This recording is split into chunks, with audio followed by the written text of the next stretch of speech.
คอยชี้นำให้ใช้ธรรมะขององค์พระพุทธความทุกข์หายไปธรรมจาริก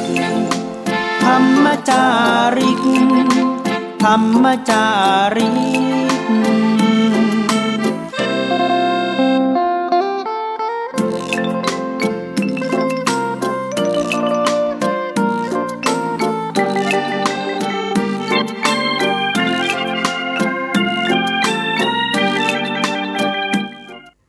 จรัตถาภิกขเวพหุชนะหิตายะพหุชนะสุขายะโลกานุกัมปายะภิกษุทั้งหลายเธอทั้งหลายจงเที่ยวจาริกไปเพื่อประโยชน์เพื่อความสุขแก่คนเป็นอันมากเพื่ออนุเคราะห์แก่ชาวโลกขอถวายความเคารพพระมหาเถรานุเถระครูบาสังฆเจ้าทั้งหลายจุตนจุองค์เจริญสุขเจริญธรรมสาธุชนท่านผู้ฟังธรรมะตังสถานีวิทยุวัดฝ่ายหินมหาวิทยาลัยเชียงใหม่ในระบบคลื่น FM 104.50 เมกะเฮิรตซ์และทีวีไลฟ์สดออนไลน์วัดฝ่ายหินขึ้นเครือข่ายต่างๆที่ได้ลิงก์สัญญาณไปวันนี้เป็นวันพุธที่21 กันยาย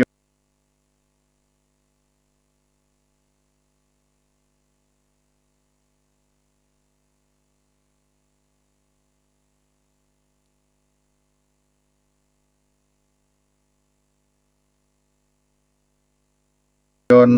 2565ก็ได้มาปะพบกันในสาระธรรมยามเย็นเสียงธรรมวัดสลีโสดาพระธรรมจาริก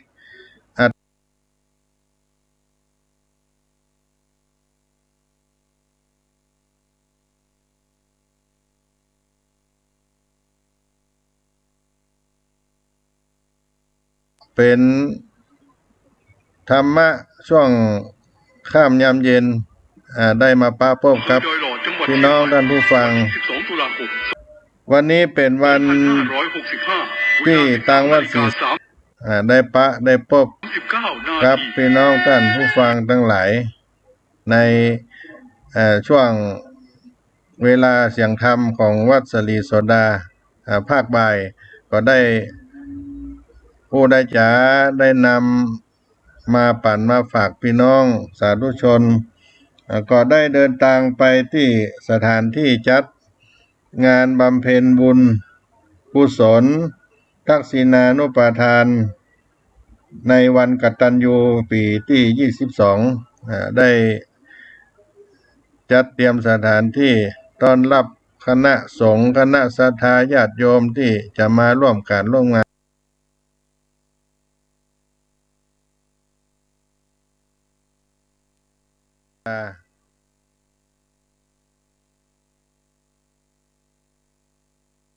ภาคบ่าย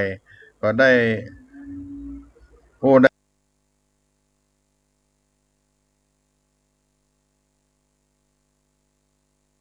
ตั้งโครงการ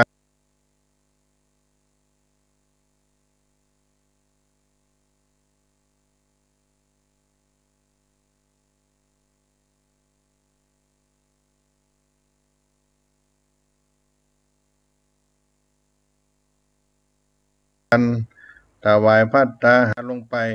ศรัทธาญาติโยมได้สาลงไปก็ขอโอกาสนี้ได้ประชาสัมพันธ์ต่างๆนานาเพื่อถวายเป็นการจัดงานให้กับบรรดาพี่น้องสาธุชนทั้งหลายที่ได้สดับรับฟังถ้าหากว่าได้มีโอกาสกาลเวลาจะมาร่วมบุญกับวัดสลีโสดาพระอารามหลวงก็เจริญพรเชิญชวนร่วมกินร่วมทานกันได้ที่ขวงแก้วอารามวัดสลีโสดาแห่งนี้ยินดี ต้อนรับพี่น้องศรัทธาทั้งหลายชู้ผู้ในคน ในกำหนดการทำบุญของวัดสลีโสดาก็ขอโอกาสประชาสัมพันธ์พี่น้องท่านผู้ฟังและนักศีลนักบุญทั้งหลายกำหนดการวันกตัญญูปีที่27บำเพ็ญกุศลตักษินานุปทานแด่ครูบาเจ้าศรีวิจัยปฐมเจ้าวาดวัดศรีโสดาสมเด็จพระพุทธชินวงศ์สุวรรณโชตมหาเถระปฐมประธานคณะพระธรรมจาริกและพระมหาเถระที่มีคุณูปการต่อโครงการพระธรรมจาริกวัดสลีโสดาสมเด็จพระมหาราชมังคลาจารย์วรปุญญมหาเถระองค์ทุติยประธานคณะพระธรรมจาริกท่านพระครูมงคลคุณาธรประสิทธิ์ประวัฒโกพระครูสุตะกิจจานุกูลเสงี่ยมธีระปัญโยได้เป็นผู้ร่วมการงานพระธรรมจาริกอยู่ที่วัดศรีโสดาแห่งนี้วันพฤหัสบดีที่22กันยายน2565ตรงกับวันแรม12ค่ำเดือน12เหนือหน้าศาลาศรีสมเด็จวัดสลีโสดาพระอารามหลวงตำบลสุเทพอำเภอเมืองจังหวัดเชียงใหม่เวลา6 นาฬิกาทำบุญตักบาตรพระธรรมจาริกพระภิกษุสามเณร300 รูป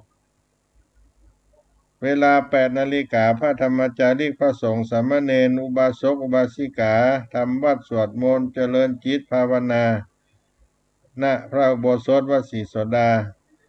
เวลา9 นาฬิกาพระเดชพระคุณพระพรหมเสนาบดี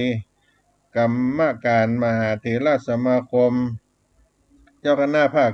7แสดงพระธรรมเทศนากตัญญูกตเวทิตากถาเวลา9 นาฬิกา30 นาทีพิธีตักษินานุปทาน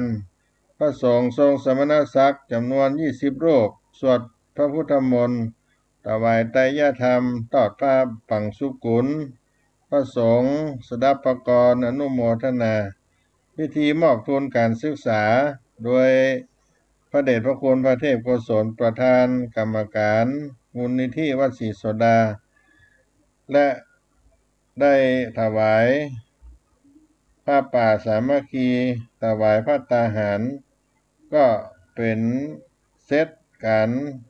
ในทำบุญแล้วก็ศรัทธาสาธุชนผู้มาร่วมงานรับประทานอาหารเป็นเซตพิธีก็เป็นบุญที่ได้นำมาฝากพี่น้องศรัทธาสาธุชนในวันกตัญญูวัดสลีโสดาพระอารามหลวงจังหวัดเชียงใหม่เป็นปีที่27ที่ได้จัดได้ทำกันวันกตัญญูปีที่27บำเพ็ญกุศลตักษินานุปทานถวายแด่พระมหาเถระผู้มีคุณูปการต่อวัดสลีโสดาโครงการพระธรรมจาริกวันพฤหัสบดีที่22กันยายน2565ตรงกับวันแรม12ค่ำเดือน12เหนือศรัทธาญาติโยมสาธุชนทั้งหลายวัดศรีโสดาหรือวัดสลีโสดาพระอารามหลวงจัดกำหนดการวันกตัญญูประจำปี2565บำเพ็ญกุศลอุทิศแด่ครูบาเจ้าสลีวิจัยปฐมเจ้าวาดวัดศรีโสดาสมเด็จพระพุทธชินวงศ์สุวรรณโชตมหาเถระปฐมประธานคณะพระธรรมจาริกและพระมหาเถระผู้มีคุณูปการต่อวัดสลีโสดาสมเด็จพระมหาราชมังคลาจารย์วัดปากน้ำพระครูมงคลคุณาธรพระครูสุตะกิจจานุกูลวัดศรีโสดาท่านครูบาเจ้าสลีวิจัยปฐมเจ้าวาดวัดสลีโสดาพระอารามหลวงได้เกิดวันอังคารที่11 มิถุนายน 2421 ที่บ้านปางอำเภอลีจังหวัดลำพูนสร้างวัดสลีโสดา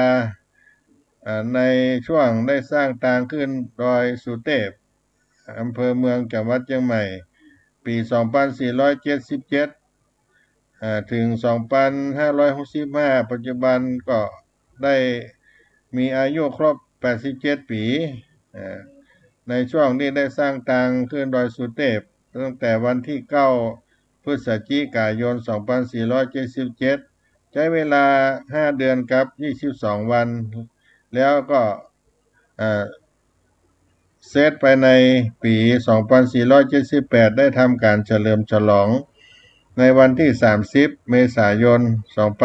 2578ครูบาเจ้าสิริวิจัยมรณภาพวันที่21กุมภาพันธ์2481อายุได้60ปี8เดือน10วันวัดศรีโสดาครูบาเจ้าศรีวิจัยได้มาสร้างได้จารึกประวัติศาสตร์กู้นครเชียงใหม่ในการสร้างทางขึ้นดอยสุเทพจุดเริ่มต้นในเส้นทางบุญเส้นทางธรรมสำเร็จด้วยกันรวมพลังสามัคคีของศรัทธาประชาชนผลงานอันยิ่งใหญ่สาธุชนที่เรียกขนานนามว่าครูบาเจ้าศีลธรรมหรือครูบาเจ้าสลีวิจัยตนบุญแห่งล้านนาไทยได้สร้างอนุสาวรีย์ไว้หน้าวัดศรีโสดาเชิงดอยสุเทพเป็นปูชนียวัตถุสถานที่เจ้าล้านนาไทยประชาชนทั้งหลายได้มากราบมาไหว้สักการะบูชาเพื่อเป็นสิริมงคลแก่ชีวิตสมเด็จพระพุทธชินวงศ์ปฐมประธานคณะพระธรรมจาริก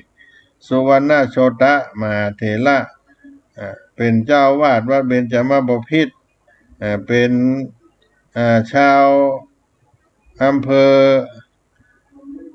เมืองจังหวัดเชียงรายบ้านนางแลได้กำเนิดเริ่มต้น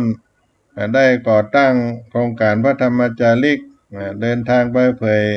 แผ่พระพุทธศาสนาแก่พี่น้องชาวเขาก็เป็นที่เลื่อมใสศรัทธาได้ส่งบุตรหลานชาวเขาเข้ามาบวชในวัดศรีโสดาโครงการพระธรรมจาริกสถานที่ก่อตั้งศูนย์ชาวเขาได้เดินทางไปบรรพชาประสมบทที่วัดเบญจมบพิตรแล้วก็กลับมาจำพรรษาอยู่ที่วัดศรีโสดาเป็นระยะเวลา57ปีในปี2565ปัจจุบันนี้พระธรรมจาริกพระผู้ให้แห่งแผ่นดินเป็นแสงทองแสงธรรมเจิดจรัสสว่างไสวไปทั่วสันดอยเป็นการประกาศธรรมแห่งพระพุทธเจ้าสมเด็จพระพุทธชินวงศ์ได้มรณภาพในวันที่22กันยายนพุทธศักราช2537อายุได้74ปี54พรรษาคณะศิษย์ได้หล่อรูปเหมือนองค์จริง7องค์อัญเชิญไปที่ต่างประเทศในประเทศจังหวัดเชียงใหม่ก็มีวัดศรีโสดาพระอารามหลวงที่นี่เมื่อวันที่21กันยายน2539และกำหนดจัดวันกตัญญูเป็นวันประจำปีของวัดสลีโสดาคณะพระธรรมจาริกได้น้อมถวายสักการะบูชาคุณอเนกอนันต์ของท่านเจ้าคุณสมเด็จเป็นอันใหญ่ยิ่งและต่อมาโครงการพระธรรมจาริกก็ได้มีเจ้าคุณสมเด็จพระมหาราชมังคลาจารย์สมเด็จพระมหาราชมังคลาจารย์ช่วงวรปุญโญเป็นผู้ได้มาสานต่อองค์ทุติยประธานคณะพระธรรมจาริก2538ถึง58อายุรวมกันมาเป็นประธานคณะพระธรรมจาริกก็ได้20ปีได้ขับเคลื่อนโครงการพระธรรมจาริกเป็นหลักให้แก่พระธรรมจาริกได้ปลูกฝังศรัทธาเพิ่มศักยภาพในด้านปัญญาพัฒนาจิตใจพัฒนาคุณภาพชีวิตราษฎรพื้นที่สูงได้รังสรรค์ผ่านกิจกรรมต่างโครงการมากกว่า50โครงการมอบป้ายหมู่บ้านรักษาศีล หมู่บ้านพื้นที่ปฏิบัติงานพระธรรมจารีก300 แห่งโครงการหมู่บ้านศีลห้าตามนโยบายของรัฐบาลที่ให้ทุกภาคส่วนร่วมช่วยกันสร้างประโยชน์สุขให้ประชาชนมีความรักสามัคคีเพื่อนำพาประเทศก้าวไปข้างหน้าอย่างมั่นคงมั่งคั่งยั่งยืนเกิดประโยชน์เกื้อกูลแก่ประเทศชาติพระพุทธศาสนาสถาบันพระมหากษัตริย์อย่างไพศาลสมเด็จพระมหาราชมังคลาจารย์มรณภาพวันที่9 ธันวาคม 2564สิริรวมอายุได้96 ปี7 พรรษา 76อันนี้เป็นองค์ทุติยะที่มีคุณูปการต่อโครงการพระธรรมจารีกรูปต่อไปท่านพระครูมงคลคุณาธรประสิทธิ์ประวัตโก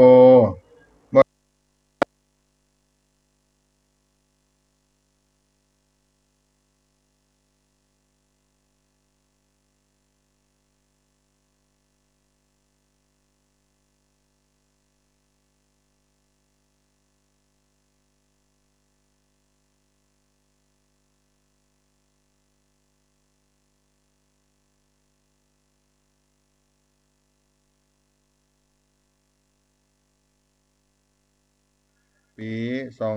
2565เป็นปีที่27ในเมื่อค่ำยามเย็นวันนี้ตอนนี้เป็นช่วงที่ฟ้าฝนก็ได้ซาลงไปศรัทธาญาติโยมได้ซาลงไปก็ขอโอกาสนี้ได้ประชาสัมพันธ์ในการจัดงานให้กับบรรดาพี่น้องสาธุชนทั้งหลายที่ได้สดับรับฟังถ้าหากว่าได้มีโอกาสกาลเวลาจะมาร่วมบุญกับวัดสลีโสดาพระอารามหลวงก็เจริญพรเชิญชวนร่วมกินร่วมทานกันได้ที่ขวงแก้วอารามวัดสลีโสดาแห่งนี้ยินดี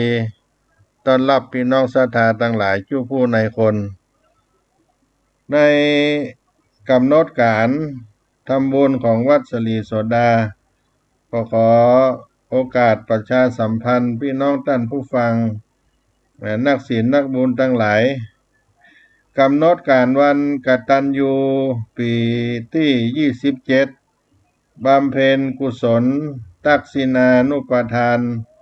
แด่ครูบาเจ้าศรีวิจัยปฐมเจ้าวาดวัดศรีโสดาสมเด็จพระพุทธชินวงศ์แก่พระธรรมจารีกสุวรรณโชตมหาเถระ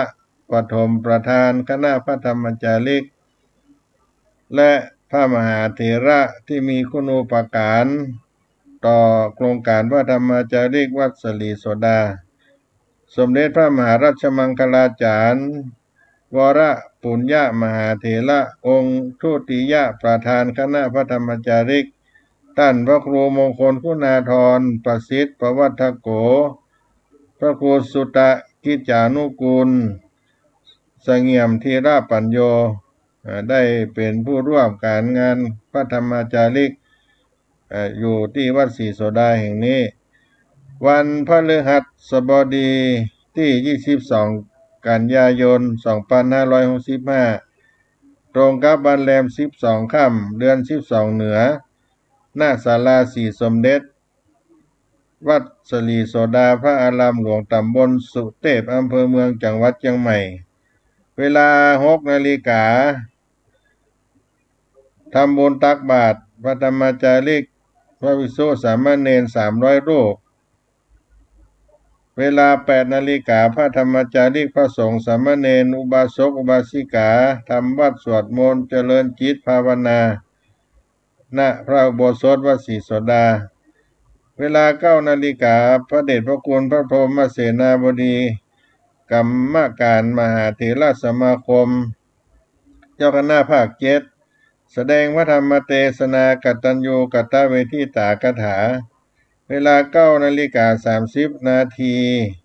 พิธีตักษิณานุปทานพระสงฆ์ทรงสมณศักดิ์จำนวน20 รูปสวดพระพุทธมนต์ ถวายไตรยธรรมตอดผ้าปังสุกุลพระสงฆ์สดับปกรณ์อนุโมทนาพิธีมอบทุนการศึกษาโดยพระเดชพระคุณพระเทพโกศลประธานกรรมการมูลนิธิวัดศรีโสดาและได้ถวายผ้าป่าสามัคคีถวายผ้าตาหารก็เป็นเซตการในทำบุญแล้วก็ศรัทธาสาธุชนผู้มาร่วมงานรับประทานอาหารเป็นเซตพิธีก็เป็นบุญที่ได้นำมาฝากพี่น้องศรัทธาสาธุชนในวันกตัญญูวัดสลีโสดาพระอารามหลวงจังหวัดเชียงใหม่เป็นปีที่27ที่ได้จัดได้ทำกัน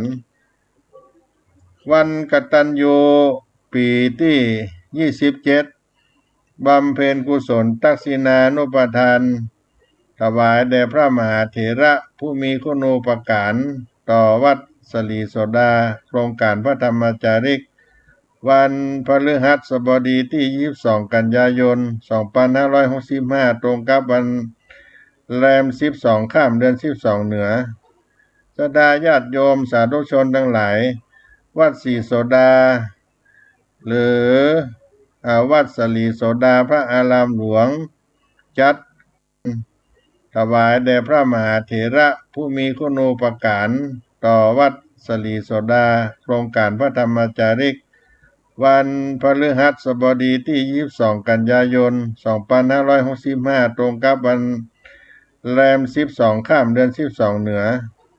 ศรัทธาญาติโยมสาธุชนทั้งหลายวัดศรีโสดาหรือ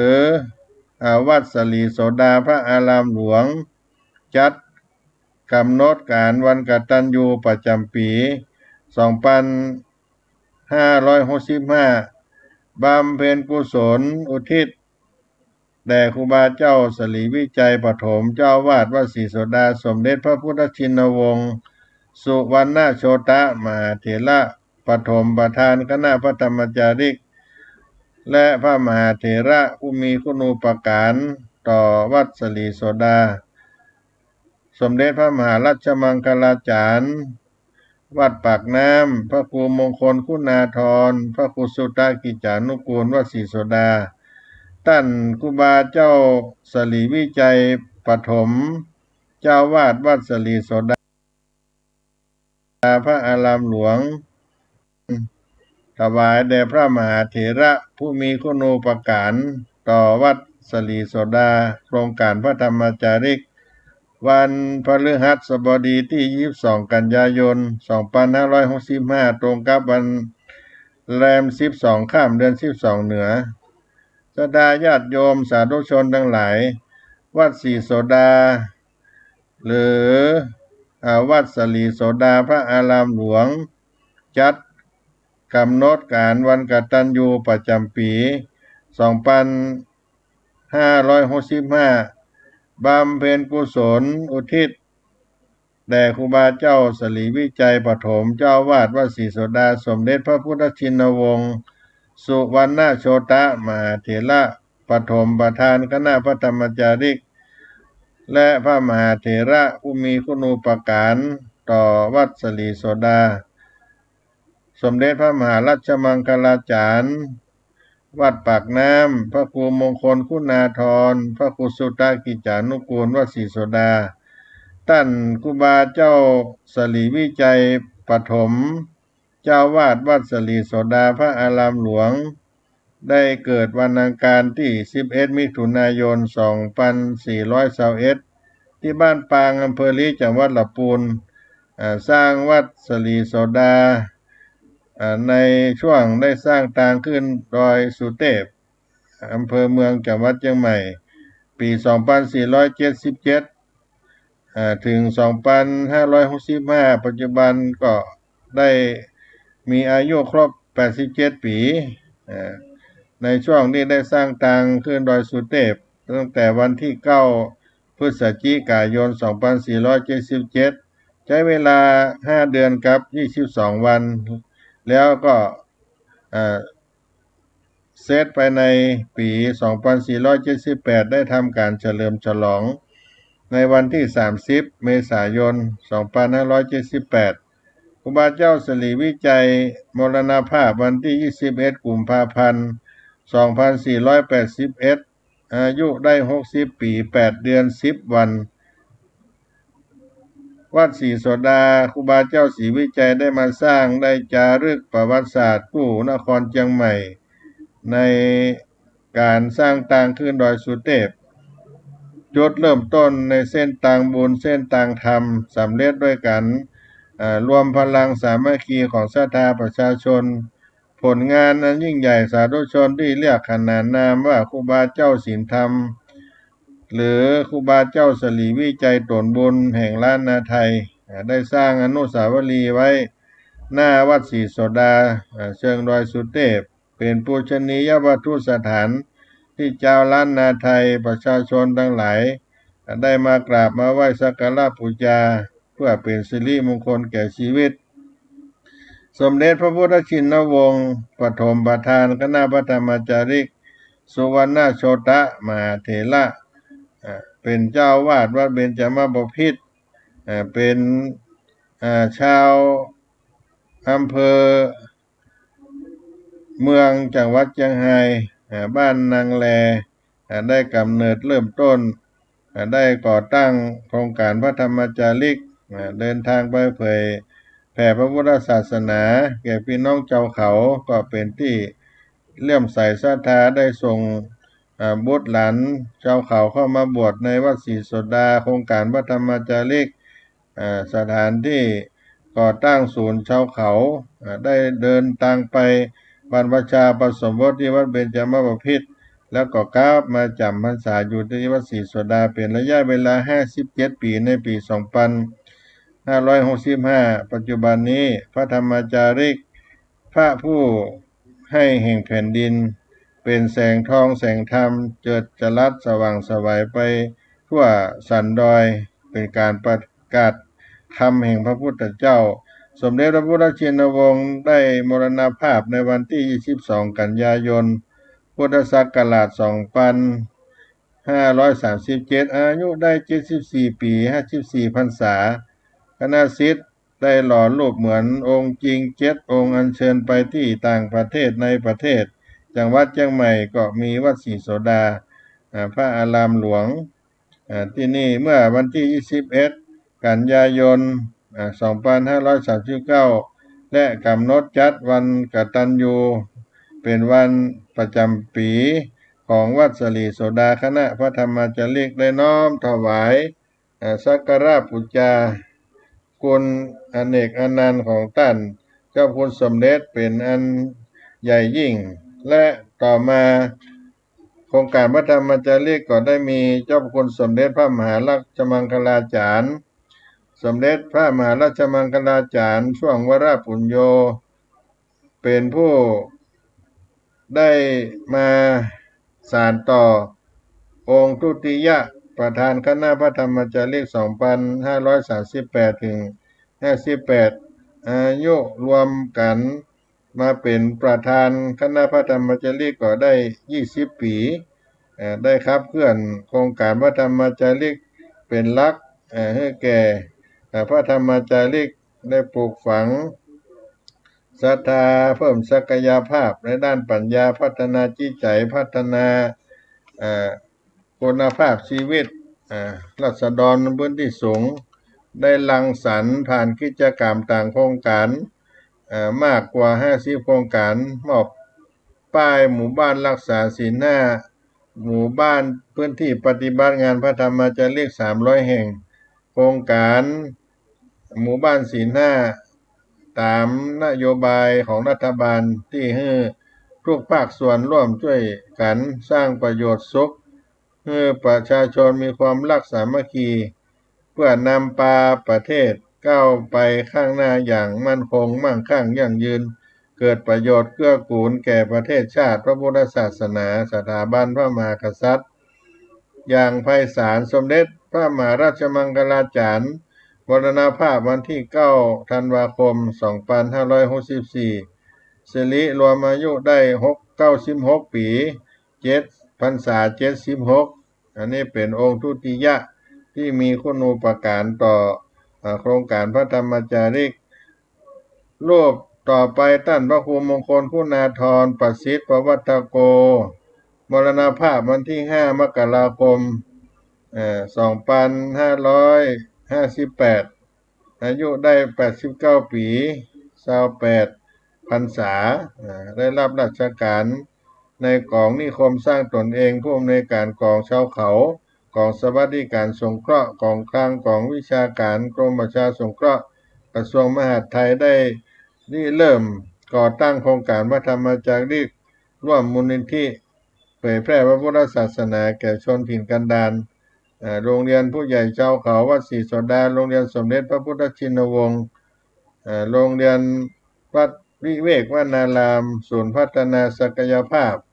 สตรีแก่นนำชาวพุทธสวนสมุนไพรสมเด็จพระพุทธชินวงศ์บ้านต้นลงอำเภอแม่แตงผู้เป็นผู้มีความสำคัญประสานงานกรมประชาสงเคราะห์สนับสนุนค่าใช้จ่ายดำเนินงานได้กำกับดูแลเร่งรัดติดตามยกระดับการศึกษาพระธรรมจาริกทำหลักสูตรพัฒนาพระภิกษุปฏิบัติการศึกษาระดับปริญญาตรีในมหาวิทยาลัยราชภัฏเชียงใหม่มหาวิทยาลัยวิทยาเขตมหาจุฬาลงกรณราชวิทยาเขตเชียงใหม่ก็เป็นผู้บำเพ็ญประโยชน์แก่พระธรรมจารีกอย่างยิ่งพระครูสุตตกิจจานุกูลสังเงียมธีระปัญโยมรณภาพวันที่8 สิงหาคม2563อายุ83 ปี63 พรรษา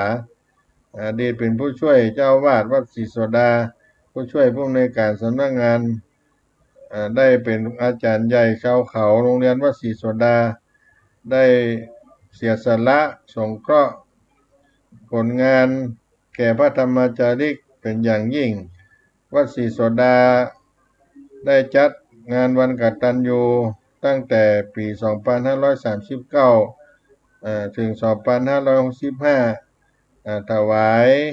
เป็นบูรพาจารย์แก่พระมหาเถระครูบาเจ้าศรีวิจัยสมเด็จพระพุทธชินวงศ์ร่วมระยะเวลา27 ปีที่ผ่านมา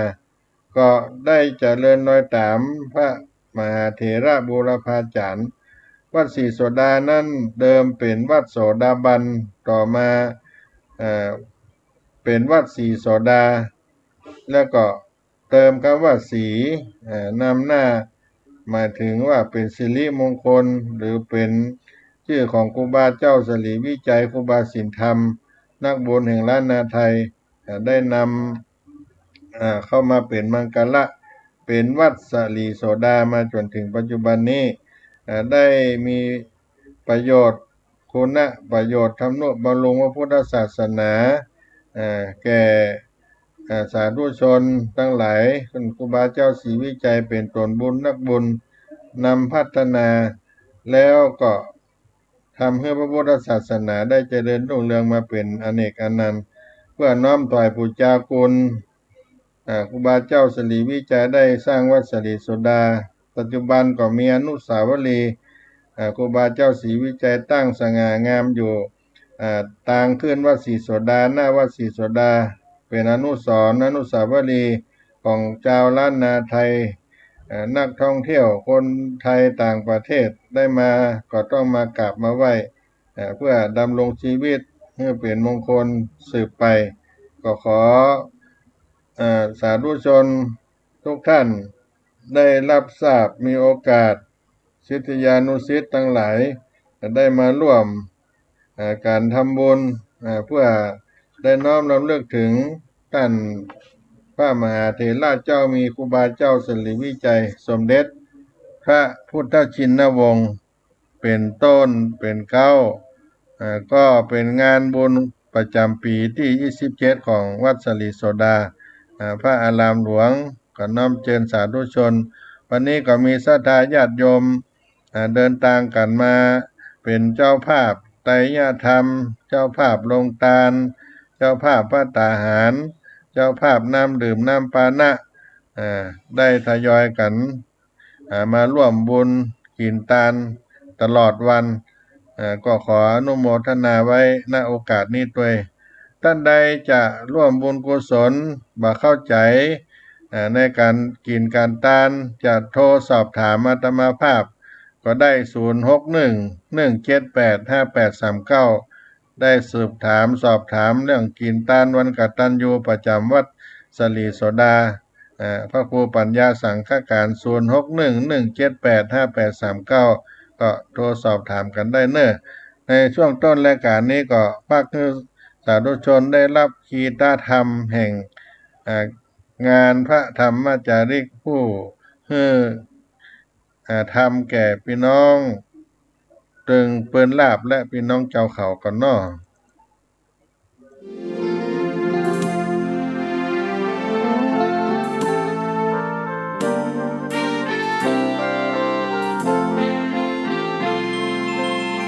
ดินแดนถิ่นดงธุรกันดารมีนามเรียกขานของสิทธิพระตถาคตผู้ออกเผยแผ่ธรรมะแก่ผู้รชนมิให้มองมนปลดทุกข์ด้วยทางธรรมธรรมจาริกธรรมจาริกธรรมจาริกถึงอยู่กลางป่าหรือว่ายอดดอยท่านไม่เคยถอยเฝ้าคอยชี้นำให้ใช้ธรรมะขององค์พระพุทธธรรมให้ใจสุขล้ำน้อมนำทำกรรมดี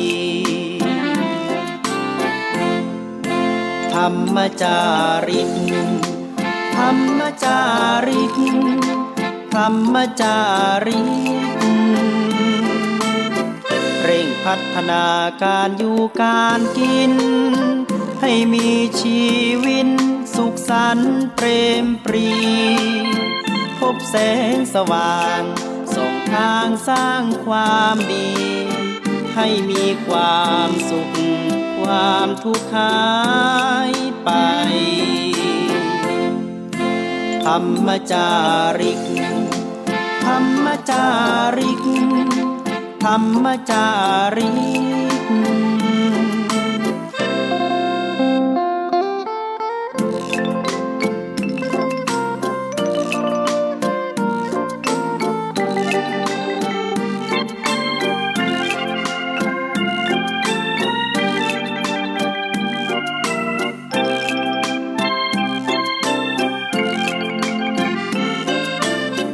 เร่งพัฒนาการอยู่การกินให้มีชีวิตสุขสันต์เปรมปรีพบแสงสว่างส่องทางสร้างความดีให้มีความสุขความทุกข์หายไปธรรมจาริกธรรมจาริกธรรมจาริกธรรมจาริกธรรมจาริกธรรมจาริกธรรมจาริกก็มาช่วงที่สองในรายการสารธรรมยามเย็นวัดสลีโสดาพระอารามหลวงตำบลสุเทพอำเภอเมืองจังหวัดเชียงใหม่อาตมาภาพก็ได้มีโอกาสบอกบุญกุศลเชิญชวนสาธุชนทั้งหลายได้มาร่วมกินร่วมทานตอนบ่ายใกล้ค่ำวันนี้ก็มีคณะพระภิกษุสามเณรศรัทธาสาธุชนจากบนภูเขาเขตอำเภออมก๋อยอำเภอฮอดอำเภอแม่แตงแม่ริมในต่างอำเภอที่มีวัดพระธรรมจาริกจังหวัดน่านจังหวัดน่านก็เดินทางมาจังหวัดแม่ฮ่องสอนหลายที่หลายแห่งก็ เดินทางมาเพื่อร่วมงานวันกตัญญูเพื่อทำทักษิณานุปทานอุทิศ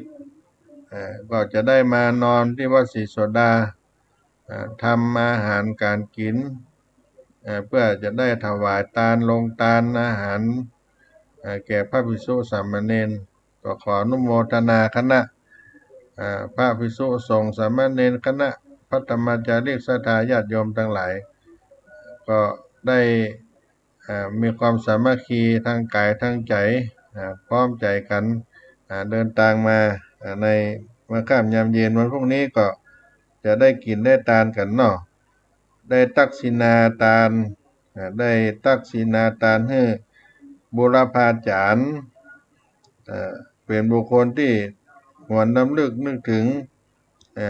ให้คุณอุปการแก่เฮาท่านได้มี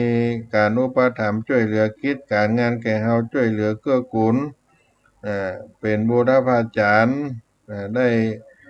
ให้พี่น้องชาววัดศรีโสดาพี่น้องพระธรรมจาริกเกิดความผาสุกการได้ทำทักษิณาทานระลึกถึงบุรพาจารย์หรือผู้ที่ได้ล่วงรับขันเป็นการบำเพ็ญทักษิณานุปทานกิจอุทิศทานแก่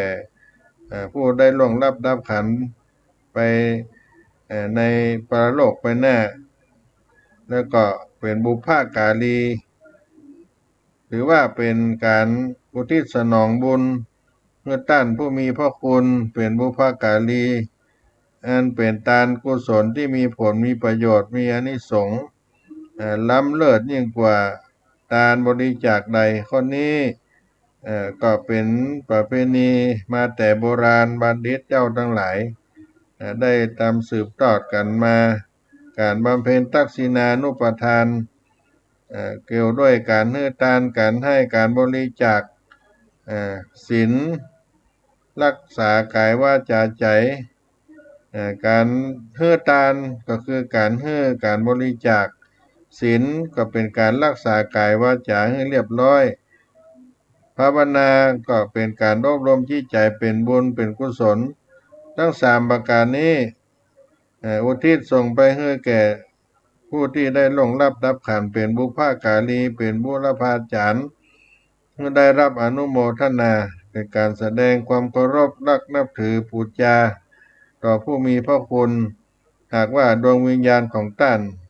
ได้รับทราบอนุโมทนาก็จะได้รับสุขสมบัติในสัมปรายภพนั้นๆเป็นธรรมเนียมที่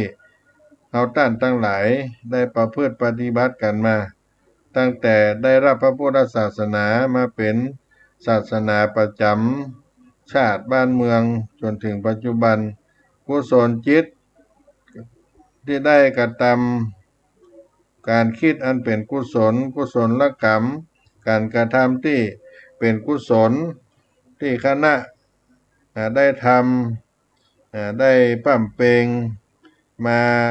จนถึงบัดนี้ที่บาลีเปิ้นกล่าวไว้ว่าอาทาสีเมอากาสีเมญาติมิตาสขาจะเมเปตานังตักกินังตัชชาปุเปกตามนุสสลังเป็นภาษาภาษิตมคตซึ่งแปลได้ใจความว่าเมื่อบุคคลมาหวนอนุสรณ์คำหนึ่งถึงอุปการะคุณท่านผู้มีพระคุณมีอุปการะคุณแก่ตนในหนหลังแล้วก็จึงบำเพ็ญเพิ่มเพื่อซึ่งทักษิณานุปทานนี้ในพระบาลีก็ชี้ชัดว่าเมื่อญาติสนิทมิตรสหายศิษยานุศิษย์บุตรธิดาระลึกถึงอุปการะคุณของท่านผู้เป็นญาติมิตรระลึกถึงคุณของพ่อแม่ปิตามาตาครูบาอาจารย์บุรพาจารย์บุพการีแล้วบำเพ็ญกุศลทักษิณานุปทานอุทิศไปให้แก่ดวงวิญญาณของท่านผู้ล่วงลับไปแล้วท่านสาธุชนทั้งหลายการบำเพ็ญกุศลทักษิณาทานนี้ ตามหลักที่โลกุตตสูตรได้กล่าวไว้พระสัมมาสัมพุทธเจ้าได้ตรัสไว้มีบุคคลอยู่5 ประเภทด้วยกัน ก็คือ1. อัตตาสิเม ผู้นี้ได้ให้สิ่งแก่เรา 2. อากาสิเม ผู้นี้ได้กระทำสิ่งนี้แก่เรา ญาติเป็นญาติของเรา มิตราเป็นมิตรของเรา สาขาเป็นสหายของเรา5 ประการนี้บุคคลทั้ง5 ประการนี้ประเภทนี้บุคคล5 ประเภทนี้จึงจะบำเพ็ญกุศลให้แก่กันและกันโดยปกติก็ได้ว่าท่านเหล่านี้เป็นบุพการีเป็นบุพการีนีเป็นอุปชฌาย์เป็นอาจารย์เป็นบุพการีชนเป็นญาติสนิทมิตรสหายนี่เป็นหลักอย่างยิ่งเป็นหลักให้การทานญาติท่านทั้งหลายสาธุชนท่านผู้ฟังบางท่านจะทราบบางท่านอาจจะบ่ทราบว่าการนับหรือการแบ่งญาติเป็นอย่างใดในญาติในสายโลหิตนั้นแบ่งกันอย่างใดก็คือได้แบ่งอยู่2 ประการ2 สายนี้ญาติในสายโลหิตก็คือพ่อแม่พ่ออุ้ยแม่อุ้ยพ่อหมอนแม่หมอนปู่ย่าตายายเป็นญาติข้างต้นลูกเต้าหลานเหลนก็เป็นญาติข้างล่างที่เรียกว่าเจ็ดเจนตระกูลคือระดับของคนแบ่งเป็น7 ระดับแม้ในกฎหมายบ้านเมืองก็ยังมีคำว่าญาตินี้ไปใจญาติข้างบนก็คือพ่อแม่พ่ออุ้ยแม่อุ้ยพ่อหมอนแม่หมอนทั้งลุ่มมาก็เป็นลูกเต้าหลานเหลนข้างบน3ข้างล่าง3เฮาเป็น1ชื่อว่าเป็นญาติ7 เจนขกุลเป็น9 9 เจนขกุลเป็นแดนตามนี้นอกจากนี้แล้วก็บ่ใจแม้แต่พี่ก็ตามน้องก็ตามก็บ่ได้ถือว่าเป็นญาติบ่ถือว่าเป็นญาติบ่เป็นญาติสายโลหิตเป็นญาติที่รู้จักกันแต่ญาติที่รู้จักกันท่านก็บ่ได้กำหนดเพียงรู้ว่าเป็นคนที่เคยอุปการะเคยช่วยเหลือเฮาเป็นญาติของเฮาหรือคนนี้อยู่บ้านใกล้เรือนเคืองอยู่เฮาฮู้จักเปิ้นฮู้จักเฮาก็เป็นญาติกันถึงคนนั้นจะอยู่ห่างกันหลายอำเภอหลายจังหวัดแต่เฮาก็เคยฮู้จักกันเคยสมาคมกันเป็นญาติกันเพราะฉะนั้นได้ตั้งใจบำเพ็ญกุศลในประการแรกก็ประกาศเกียรติคุณของผู้ล่วงลับไปเพิ่มพูนเกียรติคุณของท่านให้เกียรติแก่ท่านประการที่2ก็เพื่อจะอุทิศอานิสงส์ผลที่ได้บำเพ็ญวันนี้ให้ท่านผู้ล่วงลับให้ได้รับอนุโมทนาประการที่3เป็นการสงเคราะห์พระภิกษุสงฆ์เริ่มต้นตั้งแต่พระเจ้าพระสงฆ์เพิ่นได้มาสวดพระพุทธมนต์ได้ปังสกุลได้เทศน์ธรรมเป็นการได้สงเคราะห์ให้ทานให้กำลังแก่พระสงฆ์ได้สืบอายุพระพุทธศาสนาการได้ปั้มเพ็งบุญกุศลเป็นบุญนั้นเป็นชื่อของความสุขการที่เฮาได้ให้ทานได้บริจาควัตถุก็เป็นปัจจัยไตรยธรรมก็ดีการจะรักษาศีลรักษากายวาจาให้เรียบร้อยก็ดีตั้งใจฟังพระธรรมเทศนาพระสงฆ์สวดพุทธมนต์ทั้งหลายก็เป็นบุญทั้งนั้นเป็นบุญที่เกิดขึ้น